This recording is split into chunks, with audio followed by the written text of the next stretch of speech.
The battle brief tonight, again, as I said, is going to focus on the third day. And what I'm going to be talking about is not as much on the makeup of Pickett's charge and a detailed analysis of the formation. As someone who's studied the Civil War for going on 40 years now, the emphasis, especially as you go farther back in time, always seemed to be about Lee and Pickett's charge and the Confederate side, which is natural because they had the offensive. It was Lee that was deciding when and where to attack and was on the offensive, whereas the Union forces were on the defensive. But I want to focus on General George Gordon Meade, the commander of the Union Army at the battle, the Union Army of the Potomac, and some of his high-level decision-making and what happened, and also a little bit about some of the myths of Gettysburg related to the third day. So again, we'll be looking at the defensive positions, but also what things look like from the Confederate positions as well. So let's go on to the next slide, please. So as some of you know, the Union Army at the Army of the Potomac at Gettysburg during this campaign was commanded by George Meade, Major General George Meade, who had been with the Army of the Potomac for quite some time, but had only been appointed commander of the Army of the Potomac just a few days before the battle. So he was trying to figure out where all his Army Corps were and his numbers, his strength, logistics. And the Confederate Army of Northern Virginia was commanded by Robert E. Lee, who had taken over the Army of Northern Virginia the year before in June down near Richmond. And Lee had decided to invade Pennsylvania in the summer of 1863 after his victory at Chancellorsville near Fredericksburg, Virginia. So the two armies, and again, being very brief here, the two armies, after maneuvering and following and chasing and trying to locate one another, finally wound up at the small town in Adams County, Pennsylvania, called Gettysburg. Now, some previous work by popular historians has tried to make a lot of the fact that this little town was randomly arrived at by the two armies. But when you look at a map of the overall theater of operations between Harrisburg, Pennsylvania, and let's say the Potomac River,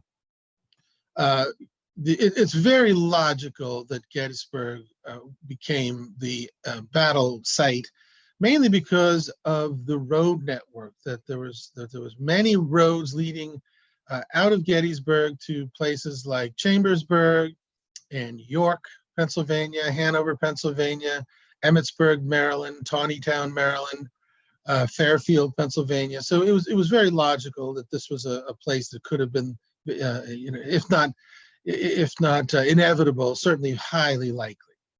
So these two armies faced off at each other. And if we go to the next slide, I'll show you a little bit about the size of the armies. So the Union Army consisted of about 94,000 troops. The Confederate Army, about 72,000 troops. And I listed the losses down there at the bottom, so we make sure we get that in and not run out of time for them. But this shows you the real scale of the carnage there. 3,000 killed on the Union side, almost 4,000 on the Confederate side. But look at the number of wounded, and all of those wounded men had to be treated. Some evacuated, some died, some didn't make it within 2 or 3 days of the battle. So very, very large numbers of casualties on each side, as I'm sure most of you know, but it's worth stressing the sheer volume of casualties. And partially that's attributable to the fact that the battle went on for 3 days. So, okay, so let's move on. So here's our first map here. And a lot of the maps I have of this style are from the U.S. Army Center of Military History's Civil War Commemorative pamphlet series. including the one on Gettysburg, written by Carol Reardon, Dr. Carol Reardon. And these maps were produced at Center of Military History. All of those pamphlets are available as free PDF downloads at history.army.mil if anybody's interested. And there's about 25 of them. So in this map, you can see Gettysburg is in the center. There's an unfinished railroad that runs to the west, but the railroad came into Gettysburg.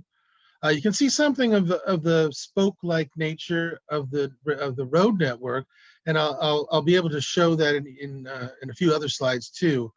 But the battle began from the northwest when elements of one of Lee's corps, the 3rd Corps under A.P. Hill, started moving toward Gettysburg, largely unaware that the Union Army regular troops and volunteers of the Union Army of the Potomac were nearby, because this is a totally different subject that's we'll probably cover down the road at one point, but Lee's cavalry, 3 of his cavalry brigades under Jeb Stuart, Major General Jeb Stuart, had ridden in a very circuitous route to the east of the Union Army as the Union Army advanced north from Northern Virginia and Maryland into Pennsylvania. So Lee did not have the eyes and ears that Stuart was accustomed to giving him as a scout and for intelligence purposes. So, excuse me. The battle started on the northwest side of town, as you see here along the Chambersburg Pike. Excuse me.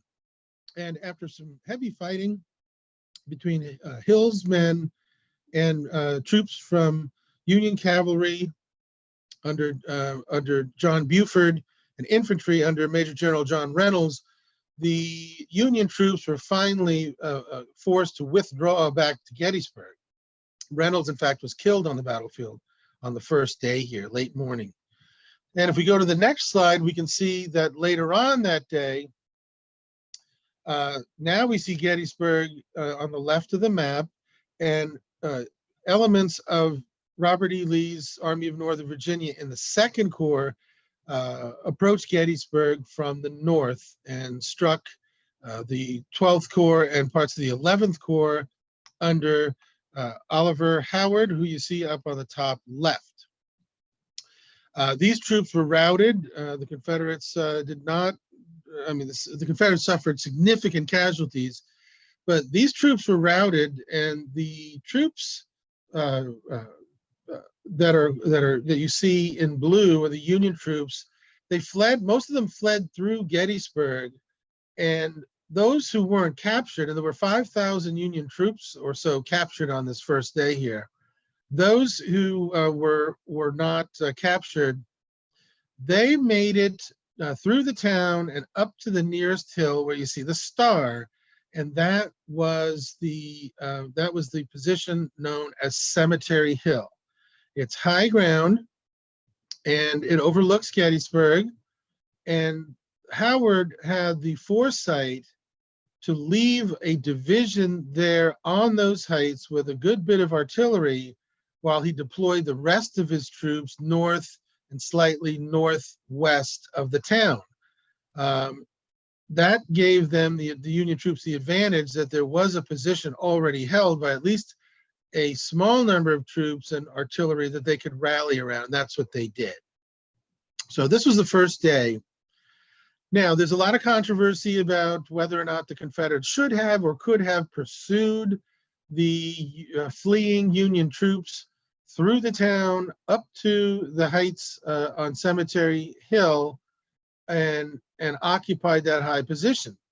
And one thing to remember is that not all of Lee's troops were up on the battlefield at this point in the action.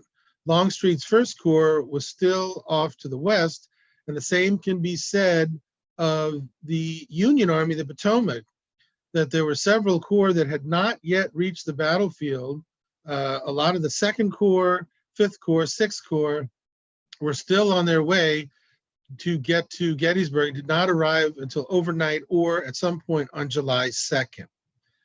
So Lee's troops under Ewell did not press the attack, but overall it was a pretty successful day for the Confederates because they had captured so many troops and they had pushed back the Union Army well past Gettysburg. So again, and I'll have Cemetery Hill marked on several other slides as we continue to talk about the battle, but that is the key position right there on that hilltop. Okay, let's go to the next slide. Now, here's a better kind of close-up of the map. The yellow circle is Cemetery Hill, and what I want you to notice about this position on that height is that the position up there with infantry and artillery overlooks key roads. And you can see the Baltimore Pike is the one between the red and the yellow dot. That, as the name implies, goes back into Maryland and to the nearest supply railhead available to the Union Army, which was located at Westminster, Maryland. That's where that was Meade's vital supply line right there. The only link he really had to additional food and fodder for the horses, ammunition, his artillery. A lot of them came up that road. So very key point right there.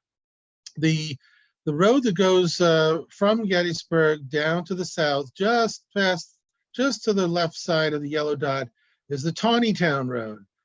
That was behind Cemetery Ridge and led into town, into Taneytown, Maryland, which is not very far south of the border with Pennsylvania.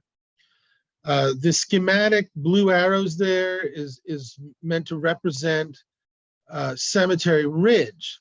Now that was high ground, not nearly as high as Cemetery Hill, but that was high ground that ran south from the Cemetery Hill toward low ground past what is now the Pennsylvania Monument and toward the low swampy ground, not quite as far as Little Round Top to the south.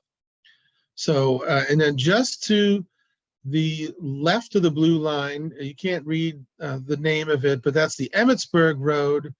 That led down to Emmitsburg, Pennsylvania, where more Union troops had been located, trying to come up up toward Gettysburg. So Meade was bringing up his troops on 3 separate roads at this point, from places in Maryland and Pennsylvania. The red dot is Culp's Hill, and that is high ground that's to the immediate east of Cemetery Hill.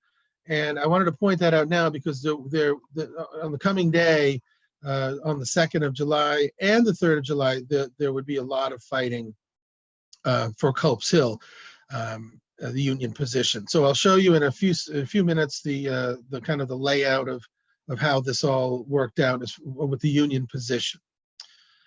Okay, let's go ahead on to the next slide. Okay, don't worry about the names of those individual units on your left where the red units are. That's the Confederate attack. Basically, I just wanted to get folks to see an overall look at what the Confederate attack looked like on the second day. And again, just like the first day, the second day is a program or two of its own magnitude. So I'm not going to be able to go into the details on how they got to this point, but the main attack came from Longstreet's corps. Longstreet was a lieutenant general.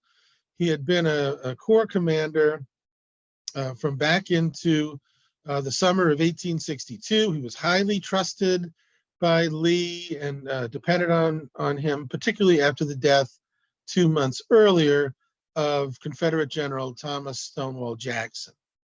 Now, you can see on the map the yellow star, that's Cemetery Hill. Howard's name is on there. The remnants of his corps are on the northwest to northeast slope of the hills. A lot of the other troops you see there, the Union troops coming down from the Star, or part of the Second Corps, that was led by Major General Winfield Scott Hancock. And on the first day, when he arrived, Meade had given orders with a letter to him, making him in charge of the scene, meaning he had overall command of all unit divisions and corps there at the scene, even though Howard outranked him. But Meade trusted Hancock implicitly.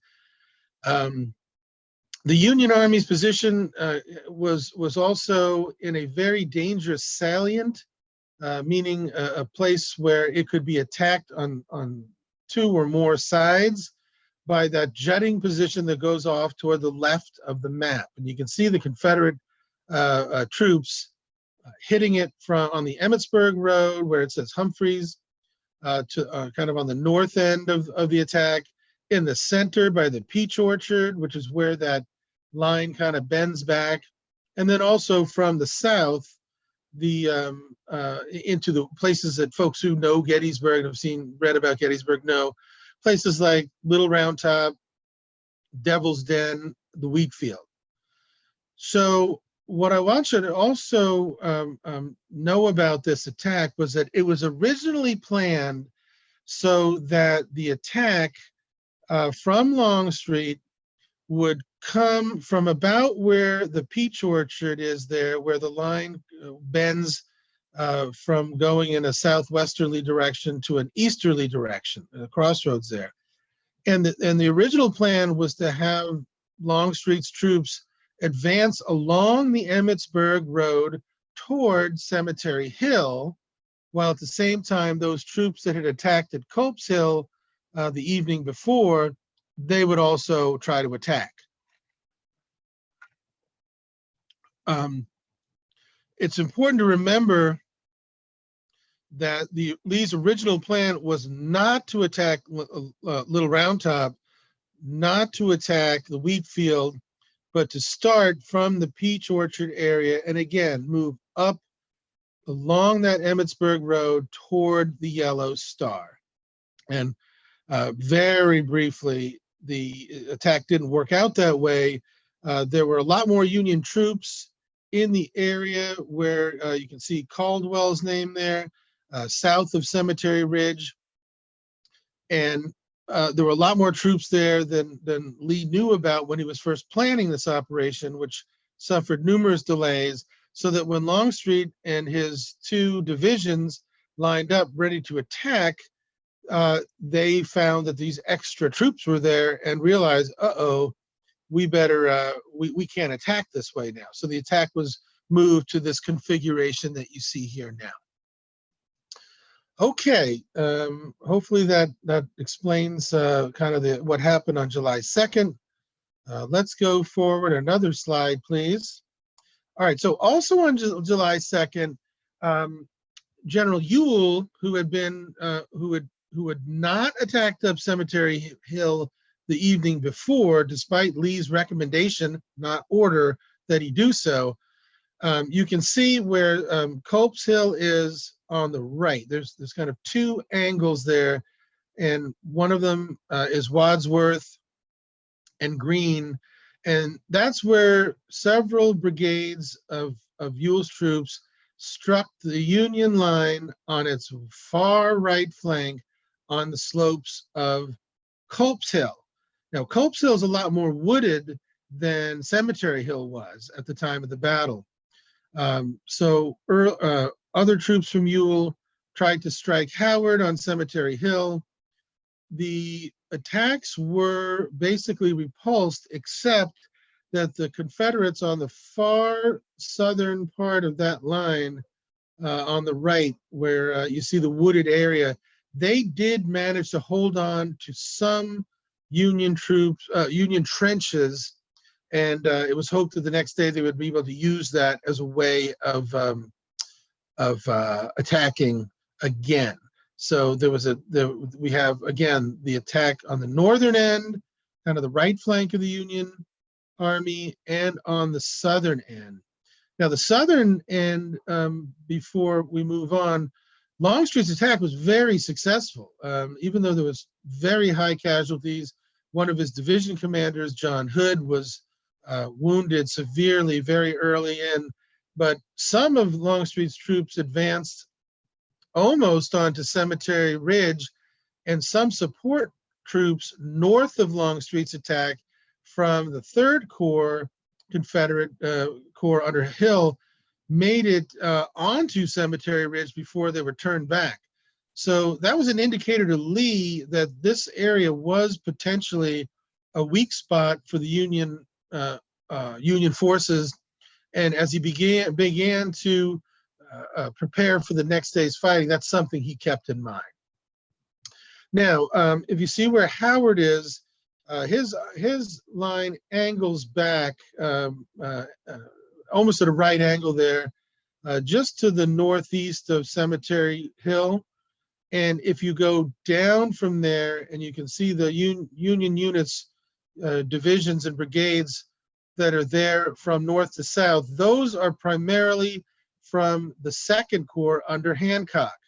So when Meade arrived on July 2nd, Hancock reverted to his position temporarily of the 2nd Corps command. He would later go on to command other units as well. And you'll remember on the first day, those troops along the road on the northwest of Gettysburg were really slammed and pushed back. Those were 1st Corps troops. And you can see here a remnant of the 1st Corps troops under Abner Doubleday on the bottom part of Cemetery Ridge. So that's the ridge there. Kind of bows out a little bit, not much trees, but certainly not compared to Culp's Hill. Okay, let's keep going on here, and we're going to get to the part of the attack and defense of Cemetery Ridge. Now, this is the Leicester House here, or Leicester House. This was Meade's headquarters during the 2nd day and the beginning of the 3rd day of the battle. And that road, which may not look like a road, and you can see some dark splotches in the road, those are dead horses that were killed by the Confederate artillery on the 3rd. That's the Taneytown Road. And again, that was a major artery to the south for bringing up reinforcements and supplies, but it also ran behind the Union position at Cemetery Hill, at Cemetery Ridge, and Little Round Top. So it became a very important road to be able to keep hold of so that they could move troops around back and forth for the defense. So this house, as you can see, is an orchard. Just to give you orientation, that's the front of the house. To the left of the house, several hundred yards, is Cemetery, excuse me, Cemetery Ridge. And kind of to the left and rear of the house, but a little bit more to the left, would be the Ziegler's Grove, which was a clump of trees, a large group of trees near Cemetery Hill.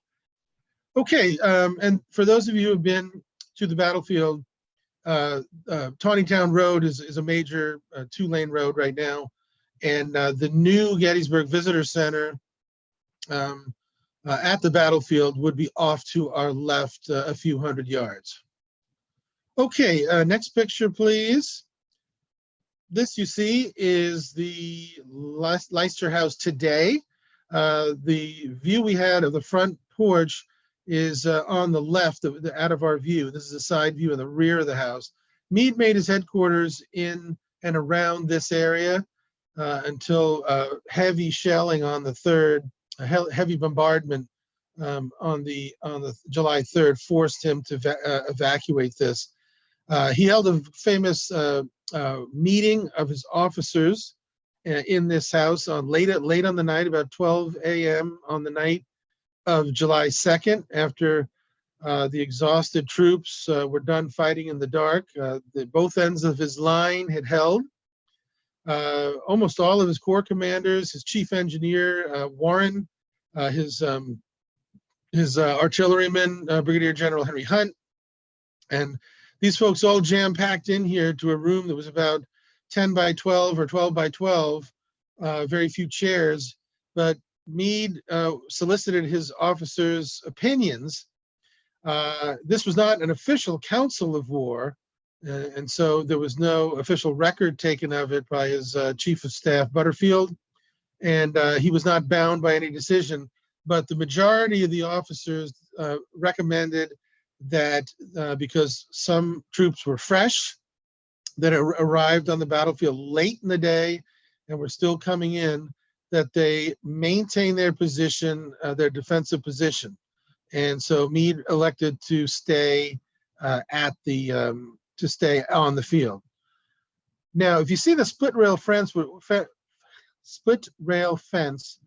which we're looking at from kind of like down the fence instead of it horizontal, we're looking at it kind of from front to rear.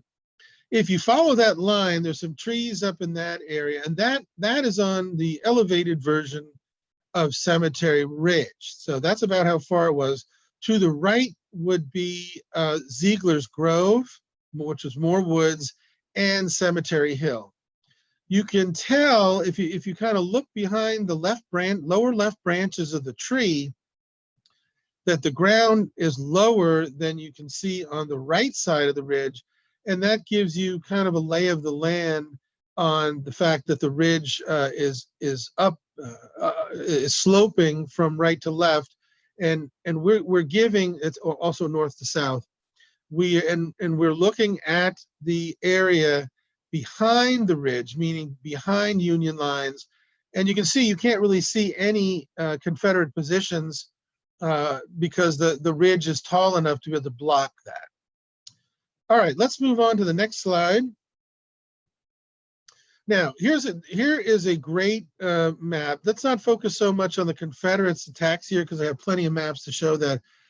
You can see here that this line runs from where you can see the E in Meade on the Baltimore Pike and hooks around. And this line was called the fish hook position. That's what the name it was given to that position after the battle, when reports were written and histories produced much later. As you come across the top of, you can see that Slocum, his corps is defending Culp's Hill. Howard is still in front of Cemetery Hill, which is between the Baltimore Pike and the Emmitsburg Road. And then the line heads abruptly from town down in front of, meaning west of the Taneytown Road, to the wheat field. And that is where the Union troops were on Cemetery Ridge. Meade guessed, based on his reconnaissance that night, the fact that Lee and the Army of Northern Virginia had hit the left and hit the right, and he guessed that night and told his Hancock and one of his division commanders that the Confederates were more likely to attack the middle position the next day at Cemetery Ridge and heading towards Cemetery Hill. Cemetery Hill being their objective. And it turns out he was correct. But I wanted to make sure you saw what the Union fishhook looked like. Now, one of the disadvantages of having,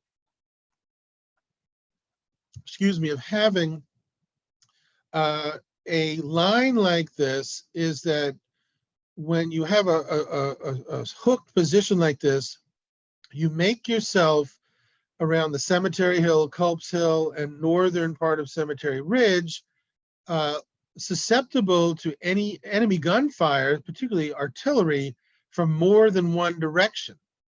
Whereas the straight lines does not make for such a threat.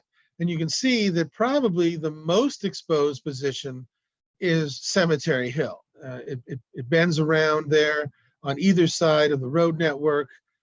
Culp's Hill also exposed. However, what would the advantage be? The advantage is that Meade was able to shift troops around inside that hook whenever one of his positions was threatened. Lee ideally wanted to have an attack on Culp's Hill, an attack again along the Emmitsburg Road, and from the Seminary Ridge where the Confederate position was, to be simultaneously. However, at this point in military technology, the available methods of communication to Lee and Meade at this time was horseback couriers. And so if Lee in the center of the line wanted to send a message to Ewell on his left near Benner's Hill and Culp's Hill, his couriers had to go a much farther distance, and he did not always have a visual on all the troops at one time. So this is called interior lines, and the Union position there definitely was favored by internal lines for the purposes of sending reinforcements. All right, next, please. Okay, this is looking from south to north up a cemetery hill, and this it often doesn't look like it's much of a ridge. Many people on the field, when they see it today, from a distance, it doesn't look like a ridge, certainly not when you're on it. But as Confederates could tell, as they got closer, it was higher ground. The Confederate attack, which we'll talk about a little bit greater depth in a minute, under what's now known as Pickett's charge, came from the left of this picture and wound up hitting the Union line in that area that is today dubiously named the Copse of Trees, and part of the attack hit beyond those trees, and this was the higher area of Cemetery Ridge.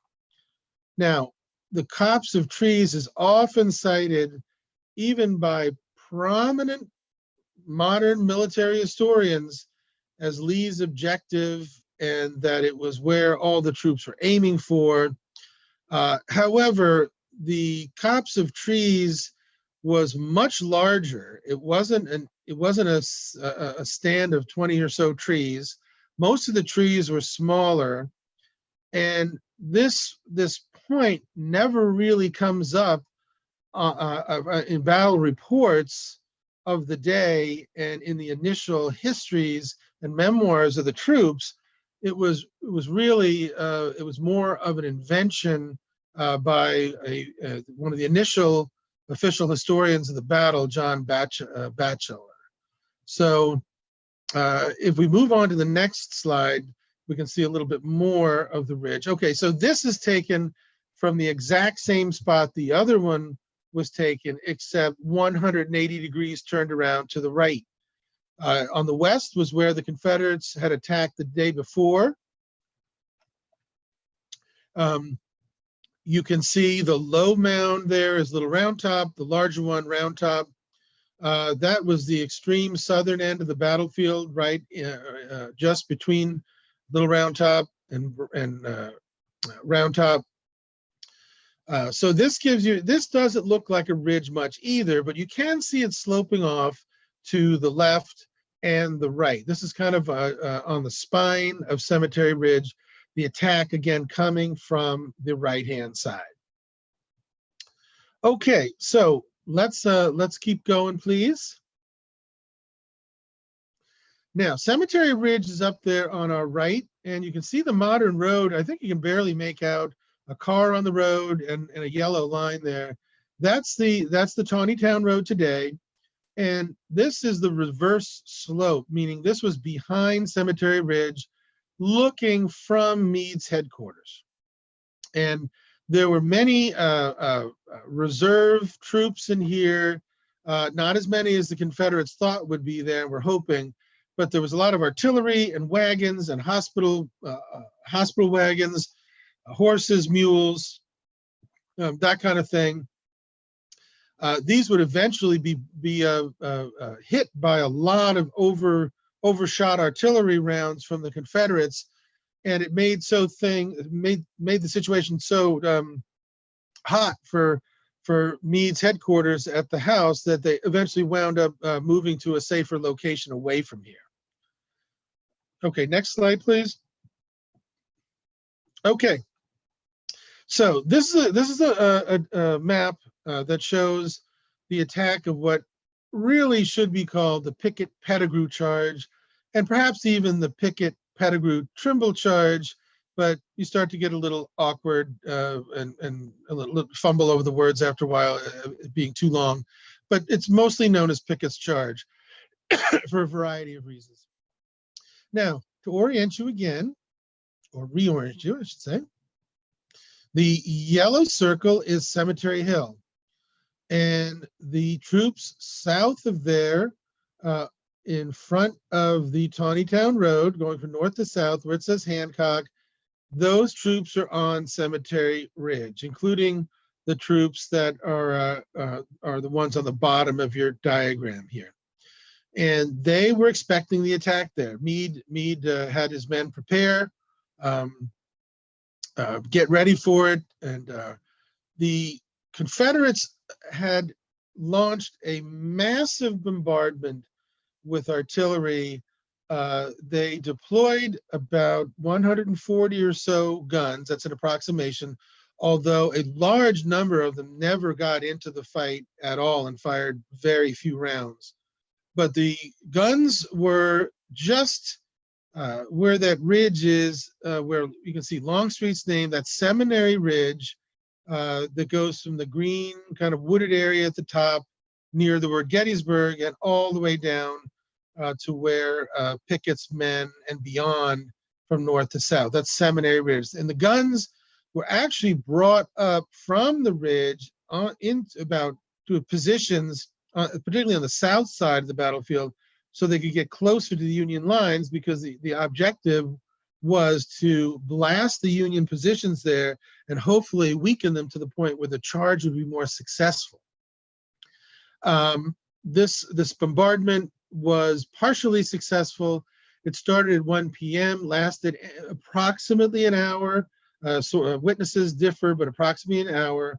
And then Longstreet, who was commander of this attack, was ordered the troops forward. The red dot is the Cadore Farm, and this was where Pickett's brigades went through that farmstead. I'll show you an image of it soon.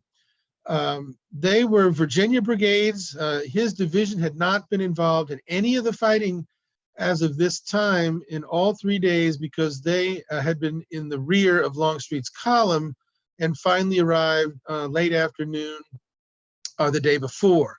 So they were really as full strength as they were going to get. They had suffered no casualties, and Lee put in troops from Pettigrew in the middle of the attack there to go straight at the northern part of Cemetery Ridge and key point, Cemetery Hill. That was Lee's main objective.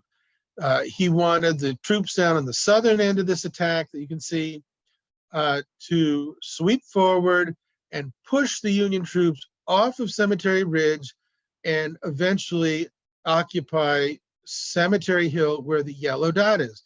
And that would give them command again of those 3 key roads, while he hoped that the other attack on Culp's Hill by Ewell's troops would support this and get in and get around the right flank of Meade's army and onto the Baltimore Pike. So they were trying to get this road network. Okay, so let's move on. The attack hits Cemetery Ridge, and this is I neglected to put the map credit on this. This was a map done by Hal Jesperson.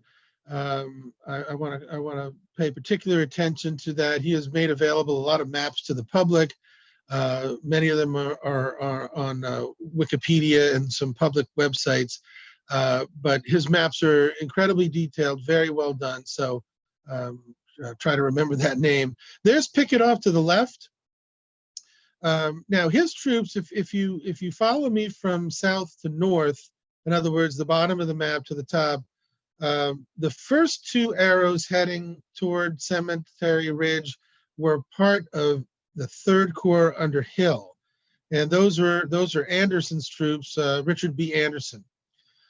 The next group that makes that, you can see the three swooping arrows, curved arrows, that eventually go near the Cadore House and then start to move north to hit the Union line near what is called the Copse of Trees, and also the angle, which was also another largely fabricated element of the geography, of the recognized geography of the field. Pickett's men and Lee's men would never have seen that from as far away as they were on Seminary Ridge. That really wasn't their aiming point. But you see also the large number of troops that are making the attack across the fields directly at the ridge and Cemetery Hill. And those were 3rd Corps troops under Pettigrew and Trimble. Those were the commanders there. Now, I want to point out two things that I hope you can see on the map. On the top part of the map, where those multiple arrows are heading straight at Meade and Robinson and Cemetery Hill, you can see a small force there coming of Union troops with a small blue arrow. And those troops came out from some buildings called the Bryan Farm and advanced and to try to hit the Confederates on their flank as they move forward. And that significantly, these are Ohio troops, these are significantly disrupted a large part of that and that attack. And the short arrow, the northernmost upper arrow, short arrow on the map here, those troops were forced back before they even got halfway across the field. Those were troops under a Virginia brigade of Brockenbrough. Now on you can see also part of Pickett's 3 curvy lines. They get hit by elements of a brigade of 3 Vermont regiments, who during this attack suffered severely, very, very heavy casualties, but they were able to really force a significant number of Confederates to veer off or return to Seminary Ridge. And part of the brigade also stopped the troops that you can see the bottom 2 arrows as well. That was the Vermont Brigade. Okay, next please. This is the Bryan House area, which is at the northern part of Cemetery Ridge, and Cemetery Hill is just behind it, as is Ziegler's Grove. So this is where some of the troops came out of. This is part of the Park Service property. Next, please. Okay, this is a good look at the attack area. Seminary Ridge is the wooded line of woods in the back of this picture. It's very hazy because that day was one of the day I took these pictures, that was one of the wildfire smoke days. So it's not always, you cannot always get the clearest picture of the distance. But the troops advanced from Seminary Ridge toward kind of from the ridge, what's on the right part of the picture, toward what would be just to the left of that area where that large tree is on the left. So we're not looking directly at the way the Confederates were looking. We're kind of looking at an angle at what would be their left flank as they advanced across the fields there at Cemetery Ridge. Now you can see, I hope, a small white speck there. That's a car. And there's some fences that run horizontally there in this image. That is the Emmitsburg Road. That's one of the roads that the troops had to cross and dismantle fences in order to approach Cemetery Ridge. All right, next, please. This is the view from the Bryan Farm, where the Ohio Regiment advanced out of. You can see that in the ridge in the distance, there you can see kind of a notch in the ridge where there's a little bit of a bright area and a low point, kind of like a gap in the woods. That's where that was almost the center of the attack. Pickett's men were off to our left. Pettigrew's off to our right, back by the ridge, but in front of the ridge to take advantage of some low ground. All right, next, please. Okay, so this is from the Confederate position where Pettigrew and Trimble began their attack. Those white buildings that I showed you, the Bryan Farm, you can see those two buildings right there. To the left is the Ziegler Woods, or the Ziegler's Grove. And just out of this image, because it's hard to see from a lot of angles, was Cemetery Hill. Now, the reason why it's hard to see is there's been a lot of growth there. It's very close to downtown, and where the Taneytown Road and the Baltimore Pike and the Emmitsburg Road come together. There's a lot of hotels there, bigger buildings. So it's a little bit hard to get a great angle of that.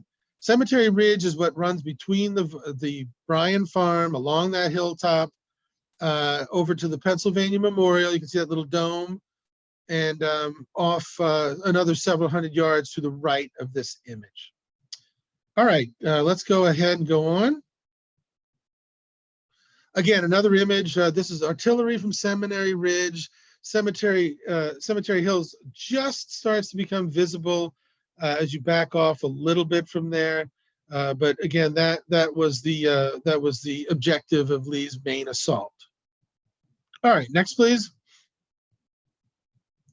All right, another Hal Jesperson map. This shows a really detailed look at the regiments, the brigades, and where they struck. The regiments are listed. Don't worry about those. And you can see where up on the top, those two black squares, that's the Bryan Farm. So when we were looking out across the fields, that's what the Union artillery and infantry would have been seeing. And the blue troops, or the Union troops, defending this area. And right there in the middle, where it seems to all converge, below the words that say the angle, was where there were breakthroughs in the angle, and below it, where the Confederates actually pushed back Union troops in the division of Webb, and Meade had to restore order. It was at this point that Armistead, who was a Confederate brigadier, was mortally wounded. But even more importantly, Hancock was wounded in this fighting here, very severely and disabled. And so was one of his most reliable division commanders, General John Gibbon. So these guys were very important, but Meade was able to pull in more reinforcements, especially from Culp's Hill and nearby troops behind him. But this is a great image of what it looked like down to the regimental level, and even the types of terrain that was here. Okay, next slide, please. Okay, a look at the Confederate position here. Those as they advance toward the Union positions. Again, the Bryan Farm on top. You can see in this image here that there's a fence about 2/3 of the way up from the bottom of the image. That was along the Emmitsburg Road, and you can kind of get a sense here that that is a ridge up there, and it is a fine position for the Union artillery. Once the Confederates stopped firing their cannons and advanced the troops, the artillery really did quite a lot of damage to the lines. All right, next, please. All right, a great image of what the fighting probably looked like. This is from the rear of the Union line. The officer you see there pointing is Winfield Scott Hancock before he was wounded. But you can see when he was rushing up reinforcements and additional troops, he was very close to the lines. Of Pickett's 3 brigadier generals, all 3 of them did not survive the attack. Many other general officers severely wounded as well in the other divisions. Okay, next. All right, now at this particular point in the middle of the attack, you can see this is Cushing's battery. They were, you can see the cannons are kind of firing off into the distance. The ground here was part of that center of the attack that I just showed you. And Lieutenant Alonzo Cushing was with the 4th U.S. Artillery Battery A. and he was wounded while trying to defend this position. And then imagine, if you can, that while the guns were in this position, the Confederate attack came over that small stone wall, not 20, 30 yards away, and at the cannons. But Cushing wouldn't leave, even though he was severely wounded. He insisted on maintaining the position and loading the guns without sponging them, ordering double canister. And just before the swarms of Confederates did come over that fence, he was killed. And on a very interesting side note, he was actually awarded high acclaim for this, but it wasn't until about 2010, I believe, possibly 2015, that he was posthumously and long after the battle, he was awarded the Medal of Honor. And some folks at the Army's Center of Military History helped with that, including Dr. Mark Bradley, who was an was involved. And but a very interesting story about Cushing, that so many years after 150 years or so after the battle, he was awarded the Medal of Honor. Okay, next. All right, so this is looking from the south end of Cemetery Ridge, looking north. Ziegler Woods is off to the right. The Cadore farm, which was where Pickett's men kind of passed through, and to the left is marked there in the field. That's actually a modern picture of the barn there. It's if you can see the structure where the arrow's pointing, it's that square structure to the left of the woods. You can see the two white doors there too, but it gives you an idea of some of the ground. This would have been the area where the Vermonters attacked into Pickett's flank, trying to push back the attack and do as much damage as they could. All right, so to wrap it all up, the Confederate attack was repulsed, and estimates vary as to the size of Pickett's charge, the Pickett-Pettigrew charge, but more recent scholarship seems to include that it included about 13,000 men. Not all of them made it into the attack. Some didn't make it that far because they were killed or wounded. Others refused to advance that far. Once the Confederate troops got far up into the field here, the Union artillery opened up. They decimated them as they crossed the Emmitsburg Road. And Meade was able to shift troops, particularly from the 12th Corps, into this area, and also from other units along the Baltimore Pike. Longstreet was not in favor of this attack, even though he was ordered to lead it. That's a whole nother story. But because of the battle casualties and the confusion and just the sheer exhaustion of 3 days in summer heat, Meade elected not to follow the Confederates back to Seminary Ridge, even though they suffered significant casualties and they were very, very disordered. He elected not to do that, and that's was his reasoning was the condition of his army. His army also had severe supply problems. And this is something that's not covered in every account, modern or otherwise, of the battle, is that the Union troops were pretty far from their supply head at Westminster. I want to say practically 30 miles. The wagons couldn't keep up with the troops because the troops were marching so fast to catch up with Lee.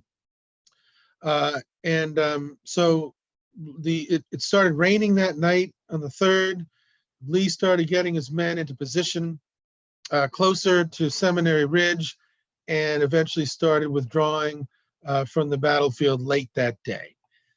So I hope that's been a good overview for you, or at least makes you want to read some more on Gettysburg. I'm going to see if I can take some of the questions here in the Q&A, if I can. If not, I'll be happy to get more information for you.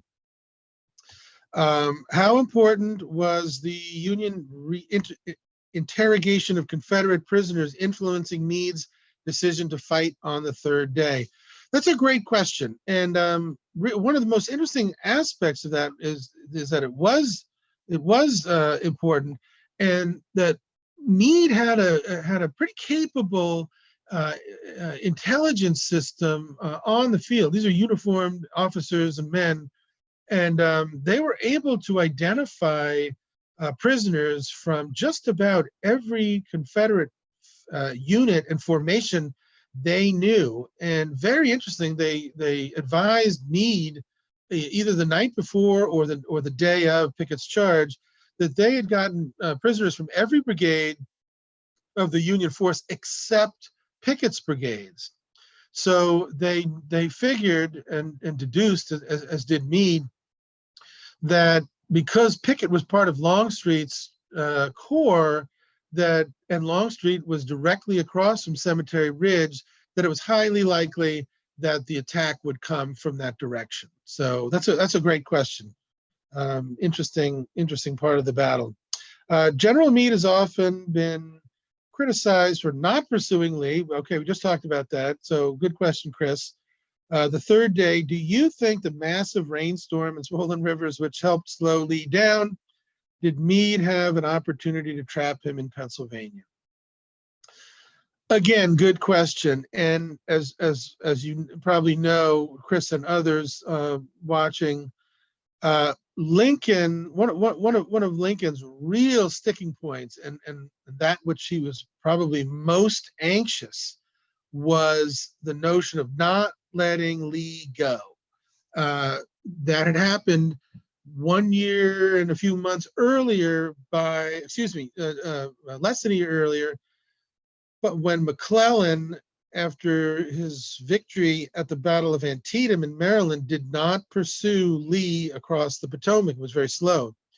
And this really, really irritated Lincoln on this. Meade was not fired, but his decision was a tough one. And if you go back to the initial slide and see how many Union casualties there were out of 92,000 troops, it was massive. And Lee had not been routed. His artillery was still on Seminary Ridge, although low on ammunition. Lee's army, the Army of Northern Virginia, was not something to trifle with. And because of that, the exhaustion, supply problems, the rain, I think, probably the first night, probably just was what dissuaded him to not pursue him. Now, whether he should have been more aggressive between Gettysburg and where Lee eventually crossed at Falling Waters and Williamsport, that's another question.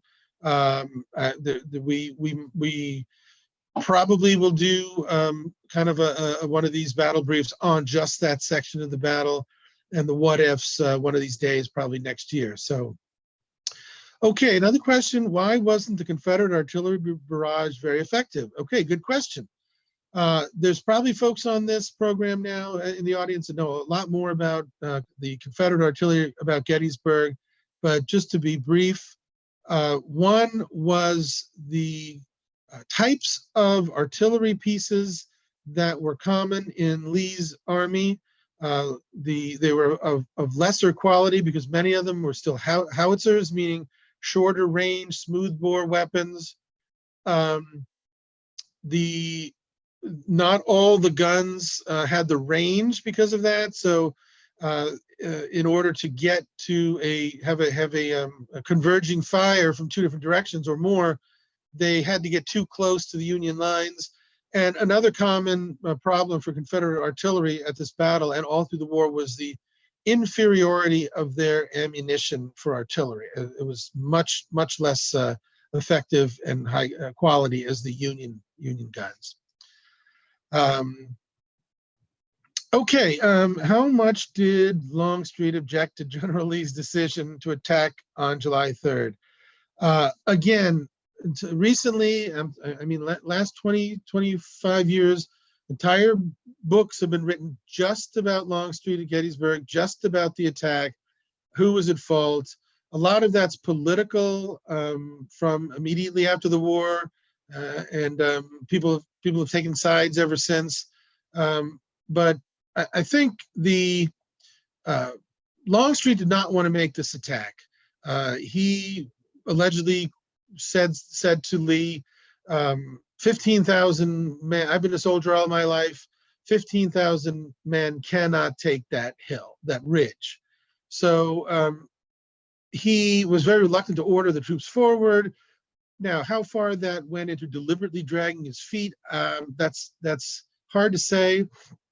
It is known that he favored a move of a lot of the army south of the battlefield to get in between Meade and Baltimore and Washington. So, I hope that says it a little bit. I think Longstreet was enough of a professional soldier, a lifelong soldier, that he would not have deliberately sabotaged an attack in this manner. Okay, why? Let me see here. Please discuss the cavalry battle that occurred on day 3. So very briefly, since we're after 8 o'clock and I want to try to get to some of these, the cavalry battle occurred several miles to the east of the main battlefield toward Gettysburg. Jeb Stuart and his cavalry were operating toward off of the Union right, in other words, east and southeast of Culp's Hill. Lee wanted Stuart and his cavalry in a position to be able to severely maul a retreating Union army if the Pickett strategy was successful, and also Stuart would be enabled to get onto the Baltimore Pike, which would have cut off the retreat route for half or so of Meade's army, but also, more importantly, capture his supplies.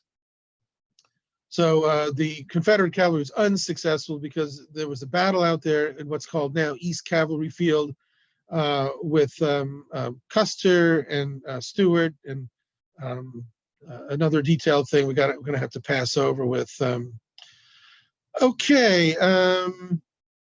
A number of later analysts believe that Pickett's charge was foolish, essentially doomed and suicidal, and came about because Lee was unwell, perhaps seriously with heart disease.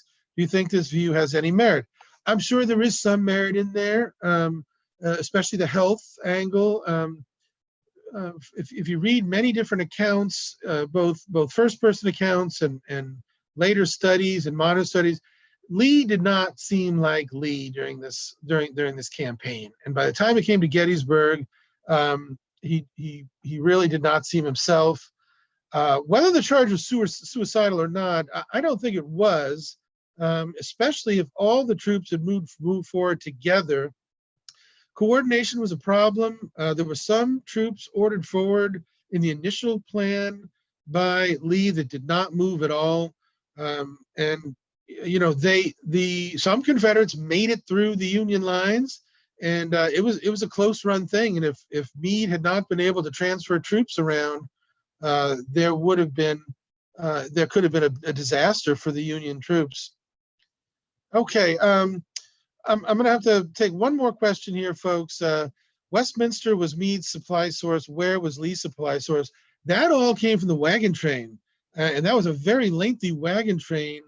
And I say all, but some from Virginia. Ammunition and supplies did come from Virginia, but remember, Lee was on a raid in Pennsylvania, and as they went from place to place, they got more supplies as they went along.